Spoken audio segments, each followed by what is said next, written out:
প্রথম খণ্ডের 111 পৃষ্ঠায় একটা হাদিস উল্লেখ করেছে, আপনি আশ্চর্য হবেন। কোন হাদিসটা? সালাতের মধ্যে সবচেয়ে যে আমুলটার ব্যাপারে সবচেয়ে বেশি হাদিস বর্ণিত হয়েছে, ওই আমুলটা কি বলেন তো? সালাতের মধ্যে যতগুলো আহকাম আছে, আমিন বলা বলেন, রুকু করা বলেন, সিজদা করা বলেন, তারপরে সূরা ফাতিহা পড়া বলেন, যতগুলো আহকাম আছে, আপনারা বলেন তো কোন আহকামের ব্যাপারে সবচেয়ে বেশি হাদিস বর্ণিত হয়েছে?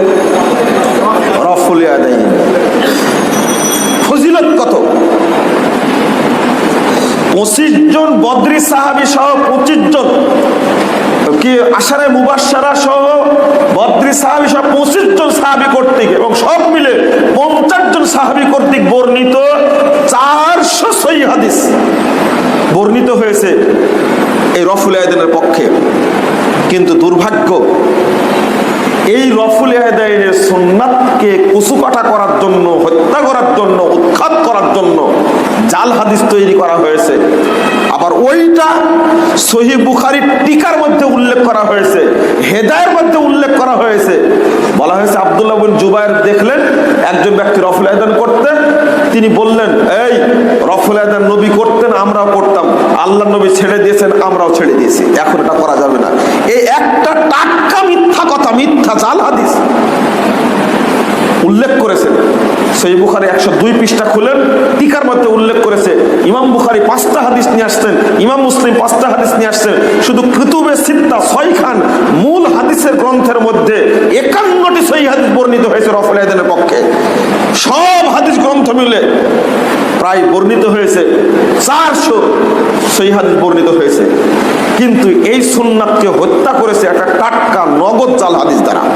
আব্দুল্লাহ বিন জুবায়ের নামে হাদিস তৈরি করেছে।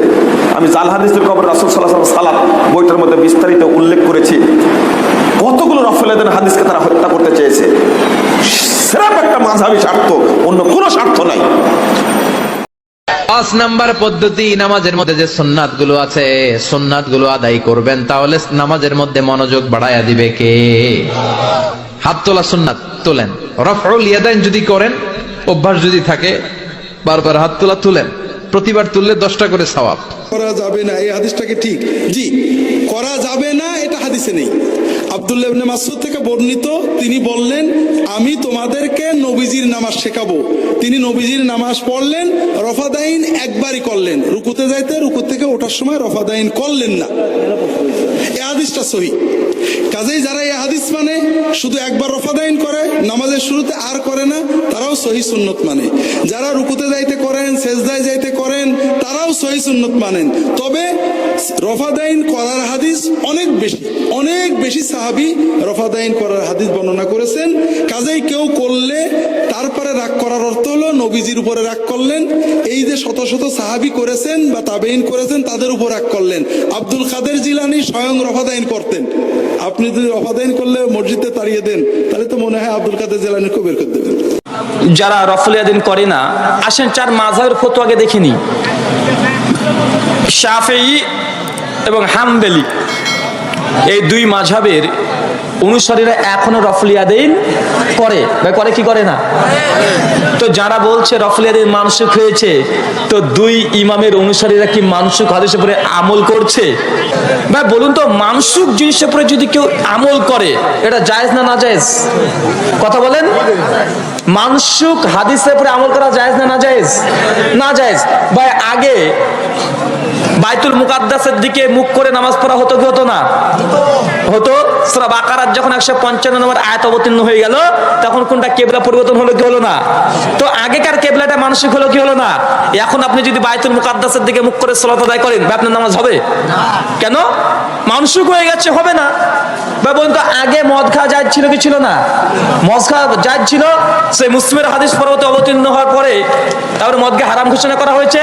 তো ভাই মদ খাওয়ার হুকুম আগে ছিল, পরে মানসুখ হয়ে এটা হারাম হয়েছে। এখন কেউ যদি মদ খায়, মদ খাওয়া জায়েজ হবে? জি না। তার মানে বোঝা গেল মানসুখ হাদিসের উপরে আমল করা কি হারাম। তো এখন বলতে হবে হাম্বলি আর শাফিঈরা হারামের উপর আমল করছে। যে বলছে রফুল ইয়াদাইন মানসুখ, তাকে যে প্রথম প্রশ্ন, এই মানসুখ কি আল্লাহ কোরআনে বলেছে? রফুল ইয়াদিন যদি মানসুখ হয় তো বিশ্বনবী তিনি কি বলেছেন যে রফুল ইয়াদিন আগে করতে এখন বাতিল করা হলো? রফুল ইয়াদিন যদি মানসুখ হয় আলোচনা কোন সাহাবী বলেছে যে রফুল ইয়াদিন আগে করতে এখন বাতিল হয়ে গেল? কোন তাবেঈ তারা কি বলেছে রফুল ইয়াদিন মানসুখ? কমপক্ষে ইমাম আবু হানিফা রাহিমাহুল্লাহর ফতোয়া দেন যে ইমাম আবু হানিফা রাহিমাহুল্লাহ বলেছেন রফুল ইয়াদিন মানসুখ। আল্লাহর কসম করে বলছি ইমাম আবু হানিফা রাহিমাহুল্লাহ রফুল ইয়াদিন মানসুখ এই দাবি করেনি। রুকুর পরে রুকুর আগে পরে রফুল ইয়াদাইন না করলে কি কোনো সমস্যা আছে? আমরা বাদ সমস্যা খুঁজি, আমরা সুন্নত খুঁজি না কেন? রুকুর আগে পরে রফুল ইয়াদাইন না করলে একটি সুন্নত, দুইটি সুন্নত বাদ পড়ে গেছে। একটি সুন্নতের ব্যাপারে গুরুত্ব দেওয়া বেশি জরুরি। রাসূলুল্লাহ সাল্লাল্লাহু আলাইহি ওয়াসাল্লাম কি করতেন এটা খুঁজি। রাসূলুল্লাহ সাল্লাল্লাহু আলাইহি ওয়াসাল্লাম যেটা করতেন সেটা করাটা উত্তম, নিতে কোনো সন্দেহ নেই। আপনি আমি সবাই রসুলকে ভালোবাসি, যদি রসুলকে ভালোবাসার দাবি করে রসুলের আমলটা কেন ত্যাগ করবো? রাসূলুল্লাহ সাল্লাল্লাহু আলাইহি ওয়াসাল্লাম তিনি রফুল ইয়াদাইন করতেন, সহিহ হাদিসে প্রমাণিত হয়েছে। রুকুর আগে এবং রুকুর পরে আমরা চেষ্টা করব এই কাজটি করতে আমরা চেষ্টা করব যাতে করে আমরা সুন্নতের উপর আমল হয়। তারপরেও বলছি যদি কেউ না করে তার সালাত হয়ে যাবে, কোনো সমস্যা হবে না, কিন্তু সুন্নতের উপর আমলটা বাদ পড়ে।